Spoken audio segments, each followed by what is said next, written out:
বিমান দুর্ঘটনা হয়েছে যে বাচ্চাগুলো মারা গেছে, 23 জন বাচ্চা মারা গেছে, শিক্ষার্থী মারা গেছে, 3 জন অভিভাবক মারা গেছে, 1 জন আয়া মারা গেছে, 2 জন শিক্ষক মারা গেছে। মোট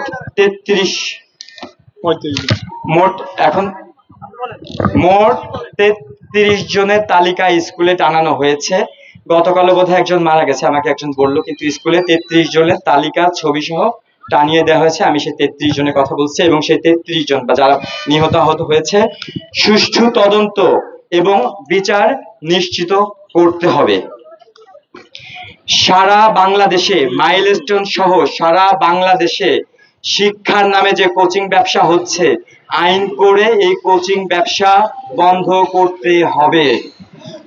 দফা 3, সরকারের পক্ষ থেকে প্রতি নিহত বাচ্চার জন্য 5 কোটি টাকা ক্ষতিপূরণ।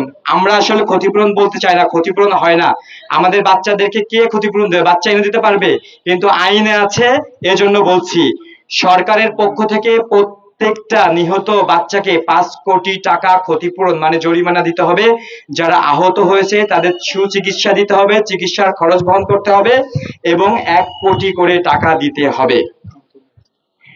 কোচিং ব্যবসার যিনি মূল হোতা, স্কুল শাখার হেডমিস্ট্রেস খাদিজা মিস, উনি হচ্ছে কোচিং ব্যবসার মূল হোতা। তাকে 72 ঘন্টার মধ্যে অপসারণ করতে হবে, চাকরি থেকে বাদ দিতে হবে। মেহেরিন মিসের, আবারও বলছি, কোচিং ব্যবসার মূল হোতা খাদিজা মিসকে 72 ঘন্টার মধ্যে স্কুল থেকে অপসারিত করতে হবে।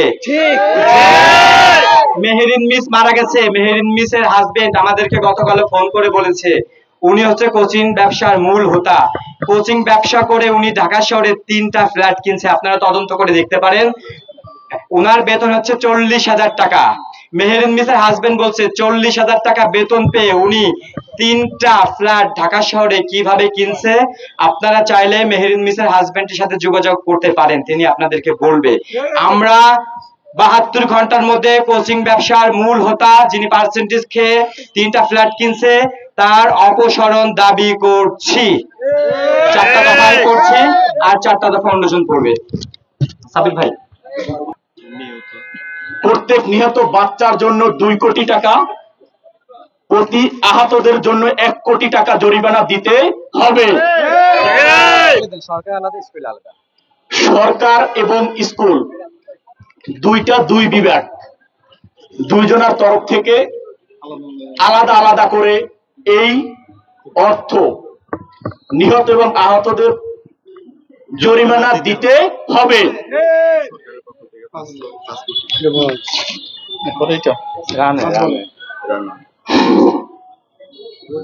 দাবি 5, রানওয়ে থেকে শিক্ষা প্রতিষ্ঠানের স্থান পরিবর্তন করতে হবে। অন্যথায় রানওয়ে স্থান পরিবর্তন করতে হবে। যদি এখানে রানওয়ে থাকে তাহলে স্কুল থাকবে না। যদি এখানে স্কুল থাকে তাহলে রানওয়ে থাকবে না। দেখি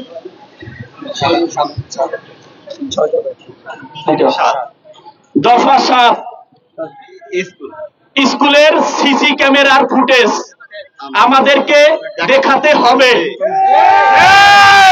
আপনারা জানেন দুর্ঘটনার পরে কোন সাংবাদিককে দুর্ঘটনার স্থানে প্রবেশ করতে দেওয়া হয় নাই। আমরা চাচ্ছি সমস্ত মিডিয়ায় স্কুলের সিসিটিভি ফুটেজ তখন কি ঘটেছিল সেই ভিডিও আপনারা পাবলিশ করেন, এবং আপনাদেরকে সেই সিসি ফুটেজ দিতে হবে। ঠিক না? না,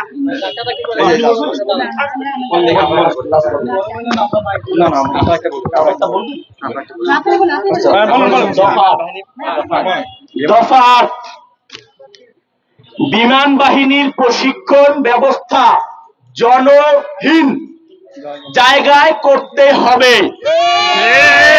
ঢাকার শহরের মতো জায়গায় বাংলাদেশ বিমান বাহিনী যদি প্রশিক্ষণ বিমান চালায়, এই দুর্ঘটনা প্রতিনিয়ত হবে। আমরা এর প্রতিকার চাই।